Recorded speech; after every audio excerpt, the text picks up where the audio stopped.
Hi friends, आज हम chapter देखने वाले हैं प्रायिकता। प्रायिकता इसमें हम देखेंगे किसी किसी घटना की घटने की जो संभावना है उसे प्रायिकता कहते हैं। जैसे कि मैंने यहाँ लिख रखा है संभावना। प्रायिकता का मतलब है संभावना। तो प्रायिकता, इसमें प्रायिकता है क्या? तो प्रायिकता निश्चितता का परिमाणात्मक मापन है, ये हम जानते हैं। और प्रायिकता में कुछ घटनाएं संभव होती हैं, निश्चित होती हैं, और कुछ अनिश्चित होती हैं। तो वह घटना है जिसका जिसका प्रायिकता या मान एक हो उसे निश्चित प्रायिकता कहते हैं, और जिसका मान एक ना होकर जीरो अगर आ जाए तो उसे हम असंभव या अनिश्चित अनिश्चित अनिश्चित प्रायिकता कहते हैं। और किसी भी घटना की प्रायिकता कभी भी ऋणात्मक नहीं हो सकती है, याद रहे।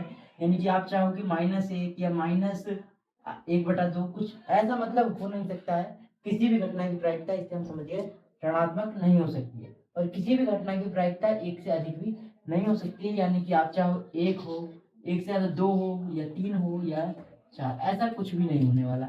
यानी कि एक से अधिक नहीं होगी। तो इसका मतलब है कि हम सीधे सीधे कह सकते हैं कि अगर कोई घटना ए है तो उसकी प्रायिकता एक से अधिक नहीं जाएगी, एक से कम रहेगी या उसके बराबर होगी। और जीरो से कम नहीं होने वाली है, और यह तो उसके बराबर है। जीरो से कम नहीं हो सकती, ये बात हम कह सकते हैं। यहाँ से याद रहे, डायरेक्ट क्वेश्चन पूछा है बोर्ड में, इसलिए याद रखने हैं बात। तो घटना ए की प्रायिकता हम कैसे निकालेंगे? घटना ए की प्रायिकता निकालने के लिए इस फॉर्मूले का हम इस्तेमाल करेंगे। घटना ए के अनुकूल परिमाणों की संख्या जो है उसके बटे में घटना ए के सभी संभव परिमाणों की संख्या। जैसे कि यहाँ पे मैं कुछ एग्जाम्पल में समझाऊंगा कि एक सिक्के को उछालने पर क्या आता है, तो उसमें केवल दो ही संभव परिमाण है, या तो हेड आ सकता है या टेल आ सकता है। यानी कि कुल परिमाण की संख्या है वो दो आएगा। ये दो सिक्के को उछाले तो उसमें प्राप्त कुल संभव परिमाण जो है, या तो दोनों पे हेड आएंगे, या दोनों पे हेड टेल आ सकता है, या पहले पे हेड दूसरे पे टेल, या फिर दोनों पे टेल टेल आ सकता है। यानी कि कुल परिमाण की संख्या चार है। अब चलते हैं नेक्स्ट स्लाइड पे।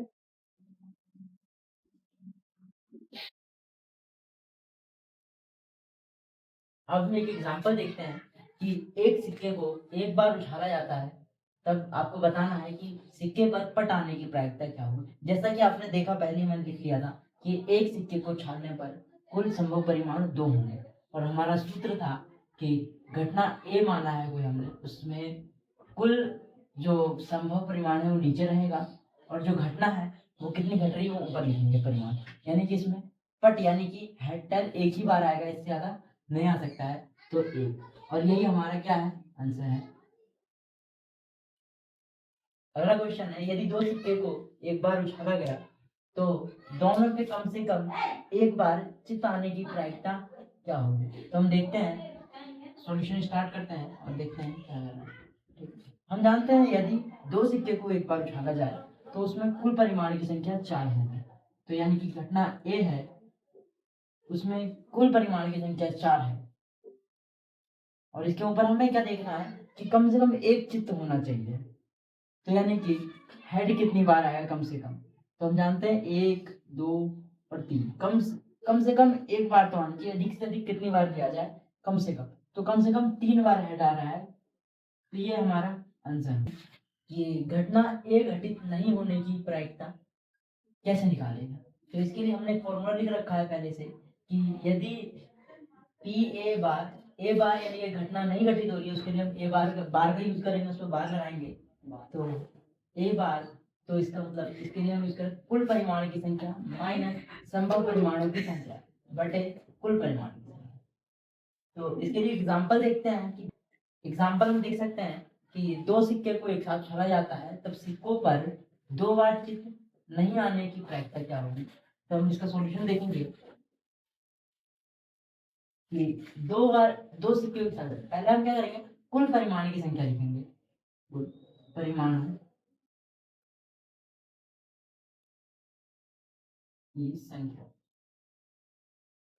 तो हम जानते हैं कि अगर दो सिक्के को एक साथ छाड़ा जाता है तो ऐसा हो सकता है कि दोनों पे ही पहली बार में चित आ जाए, या पहले पे चित आए और दूसरे पे पट आ जाए, या दूसरे पहले पे पट आ रहा है और दूसरे पे चित आ रहा है, ये दोनों पे ही ऐसा हो सकता है कि पट या टैन जिसे कहते हैं आ जाए।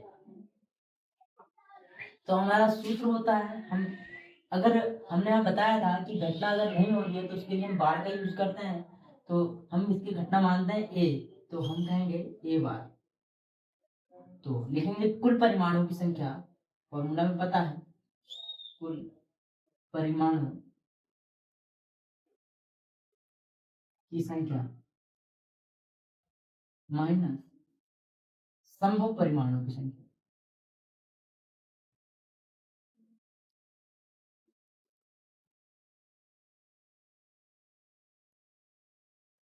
बटे कुल परिमाणों की संख्या।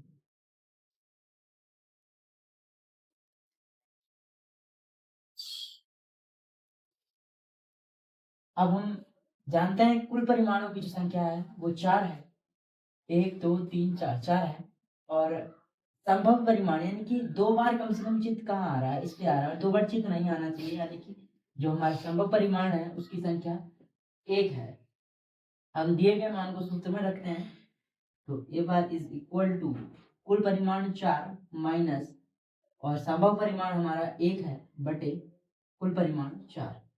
तो हमारा आंसर जो आएगा वही 4 में से 1 घटाया 3 बटे 4, ये हमारा फाइनल आंसर है।